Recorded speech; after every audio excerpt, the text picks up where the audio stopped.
యాక్చువల్‌గా ఉప ముఖ్యమంత్రి కార్యాలయం నుంచి ప్రకటన అనే పేరుతో పవన్ కళ్యాణ్ ఒక ప్రకటన ఇచ్చాడు. సో, దీని నేపథ్యం చూద్దాం ముందుగా. దాని తర్వాత ఈ ప్రకటనలో ఏముంది? దాని రియాక్షన్స్ ఏంటనేది తర్వాత చూద్దాం. యాక్చువల్‌గా ఏందంటే, తూర్పుగోదావరి జిల్లాలో కొన్ని థియేటర్లు యాజమాన్యులు మాకు ఇష్యూస్ ఉన్నాయి. మాకు ఈ రెంటల్ సిస్టము మాకొద్దు. మాకు షేరింగ్ కావాలి అనేది వాళ్ళు మాట్లాడారు. పర్సెంటేజ్ అంటారు దాన్ని. పర్సెంటేజ్ కావాలనేది మాట్లాడారు. మామూలుగా మనకి 90స్, 80స్, 90స్‌లో అంతా కూడా ఈ పర్సెంటేజ్ సిస్టమే ఉండేది. ఆ తర్వాత 2000 సంవత్సరం నుంచి రెంటల్ దీనికొచ్చేసింది. రెంటల్‌కి పర్సెంటేజ్ సిస్టమ్‌కి తేడా ఏందంటే, రెంటల్ అంటే ఒక థియేటర్‌కి పర్ డేకి ఇంత రెంట్ అని వాళ్ళు ఫిక్స్ చేస్తారు. ఎన్ని రోజులు మాట్లాడుకుంటే అన్ని రోజులు రెంట్ ఇవ్వాలి. ఆ సినిమా హిట్ అయినా, ఫ్లాప్ అయినా వాళ్ళకి సంబంధం లేదు. రెంట్ కడితే చాలు వాళ్ళకి. సో, ఇది రెంటల్. దీనివల్ల థియేటర్లు వాళ్ళు ఇబ్బంది మాకిది అని చెప్తున్నారు. ఎందుకంటే పెద్ద సినిమాలు బాగా కలెక్షన్ చేసినప్పుడు వీళ్ళకి సేమ్ రెంటే వస్తది. కానీ ఇతరేతర ఖర్చులు బాగా పెరిగిపోయినాయి థియేటర్లకి. ఒకప్పుడు థియేటర్లకి ఖర్చులు తక్కువుండేవి. ఇవాళ థియేటర్లకి సిబ్బంది కావచ్చు, మెయింటెనెన్స్ కావచ్చు, ట్యాక్స్‌లు కావచ్చు, ఇవన్నీ కూడా బాగా పెరిగిపోయినాయి. ఇప్పటికీ రెంట్‌లేమో పెద్దగా పెరగలేదు. సో, మేము రెంట్లు కాకుండా మీరు పర్సెంటేజ్ ఇస్తే బాగుంటది. అంటే పర్సెంటేజ్ అంటే ఈ ఈరోజు కలెక్షన్‌లలో ఎంత కలెక్ట్ అయితే అంత పర్సెంట్ 30%, 20%, 40% ఇలాగా. అది ఇవ్వండి అని అడుగుతున్నారు. నిజానికి కర్ణాటకలో గానీ, తమిళనాడులో గానీ, కేరళలో గానీ పర్సెంటేజ్ సిస్టమే ఉంది. రెంటల్ లేదు. అట్లాగే మల్టీప్లెక్స్‌ల్లో కూడా పర్సెంటేజ్ సిస్టమే ఉంది. సింగిల్ స్క్రీన్‌కి మాత్రం ఎందుకు ఇలా పెడుతున్నారు? దానివల్ల మేము నడపలేకపోతున్నాం అనేది ఈ సింగిల్ స్క్రీన్ థియేటర్ల యాజమానుల డిమాండ్ అన్నమాట. దానికోసం వాళ్ళు ఏమనుకున్నారంటే, ఇప్పుడు జూన్‌లో వరుసగా సినిమాలొస్తున్నాయి. జూను 'హరిహర వీరమల్లు' జూన్ 12 ఉంది. 'థగ్ లైఫ్' జూన్ 5 ఉంది. 'కన్నప్ప' ఆహ్, 27 ఉంది. తర్వాత 'భైరవం' ఈ మేలో 30th ఉంది. 'కుబేర' జూన్ 20 ఉంది. ఇవన్నీ ఉన్నాయి కాబట్టి జూన్‌లో.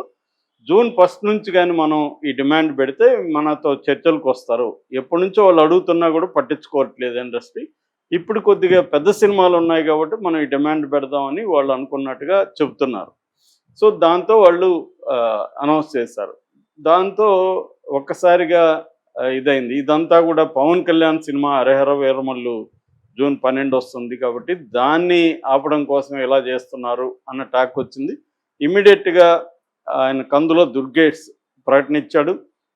ఇది దీని వెనక ఆ నలుగురు ఉన్నారు అని చెప్పాడు. దాని తర్వాత హోమ్ సెక్రటరీకి ఒక ఆదేశం కూడా జారీ చేశారు. దీని వెనక ఎవరున్నారు, ఏ కుట్ర ఉందో కనుక్కొని చెప్పమని హోమ్ సెక్రటరీకి ఆదేశించారు. ఈ లోపల ఏమైంది, ఇక్కడ ఛాంబర్ సమావేశం అయింది. ఛాంబర్ సమావేశం అయ్యి ఎగ్జిబిటర్స్తో మాట్లాడారు. మాట్లాడి ఇప్పుడు ఈ సినిమాలన్నీ పెద్దవున్నాయి కదా, మీరు ఇప్పుడు దీన్ని తీసుకురాకండి, మనం ఖచ్చితంగా మాట్లాడదాం, మీ సమస్యలు మేము సాల్వ్ చేస్తామనేది వీళ్ళు చెప్పారు. దాంతో వాళ్ళు సైలెంట్ అయిపోయారు. సో, ఈ నేపథ్యంలో నిన్న ఈ ప్రకటన సడన్‌గా వచ్చింది. ఇది పవన్ కళ్యాణ్‌ది. ఈ పవన్ కళ్యాణ్ ప్రకటనలో ఏముందంటే, చాలా కోపంగాను, ఆగ్రహంగాను, కక్షపూరితంగా కూడా ఉన్నట్టుగా మనకి ఎవరికి చదివినా అది అర్థమవుతుంది. ఎందుకంటే ఫస్టు సీఎంని కలవలేదు. 1 ఇయర్ అవుతా ఉన్నా కూడా ఇండస్ట్రీ పెద్దలొచ్చి చంద్రబాబును కలవలేదు అనేది ఫస్ట్‌ది. రెండవది ఎందుకు కలవలేదని, నేను కలవమని సూచించినా కూడా కలవలేదు అనేది నంబర్ 1 కోపం.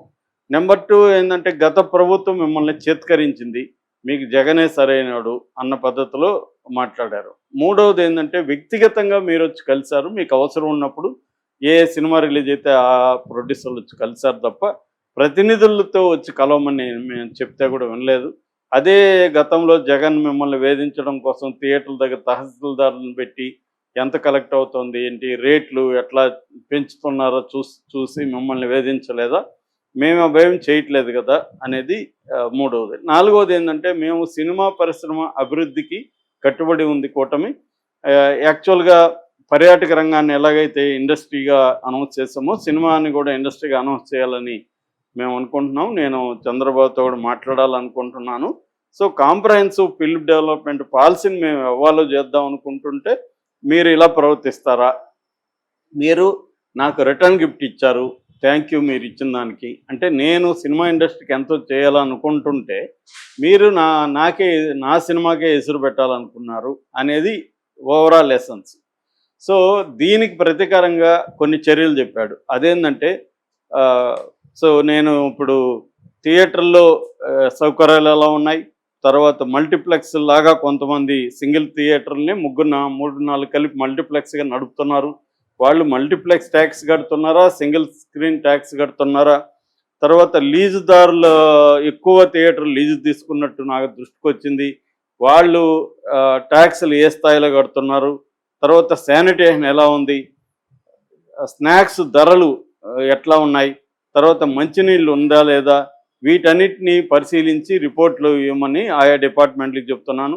అట్లాగే తూనికలు, కొలతల శాఖకి చెప్తున్నాను. మొత్తం అక్కడ ఫుడ్డు అవన్నీ కరెక్ట్‌గా తూనికలు ఉన్నాయా? కరెక్ట్‌గా చేస్తున్నారా? ఫుడ్ ఇన్స్‌పెక్టర్‌ని పంపిస్తాను. తర్వాత మల్టీప్లెక్స్‌లు కూడా ఎన్నున్నాయి? వాళ్ళు ట్యాక్స్‌లు కడుతున్నారా? అంటే క్లియర్‌గా థియేటర్ల అంతు చూస్తాను అనడమే ఇది. ఎందుకంటే ఇప్పుడు ఇప్పటివరకు లేనిది ఇప్పుడెందుకు సడన్‌గా థియేటర్ల మీద పడ్డాడు పవన్ కళ్యాణ్ అంటే, నువ్వు నా సినిమా ఆపాలనుకున్నావు కాబట్టి నేను నీ థియేటర్‌ని అంతు చూస్తాను. ఎందుకంటే పవర్‌లో నేనున్నా కాబట్టి నా శక్తి చూపిస్తాను అన్నట్టుగానే ఇది కనిపిస్తుంది.